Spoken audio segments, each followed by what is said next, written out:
Ni urtzerbo gozo naiz, inuetik dator, eta bajai bat naiz.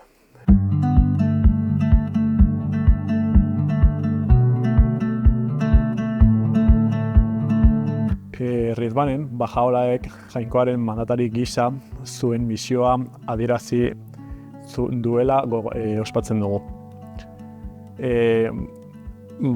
Bajai fedearen gai nagusia da, eta fedearen hasiera adierazten duen Rizbanek 12 egun ditu, eta horietatik 3 sakratuak dira. Egun horietan, bilera espiritualak egiten dira, otoitzak, irakurketak, eta ospakizun sinpleak. Gainera, Rizbanen komunitateko hauteskundeak egiten dira, giro lasai eta otoitsuan. Niretzat oso egun berezia da, pozez eta eskeronez ditzen ditudalako, Bajaolaren mezua gogoratzea indarra eta itxaropena ematen dit, eta komunitatearekin batera ospatzea oso aberasgarria da.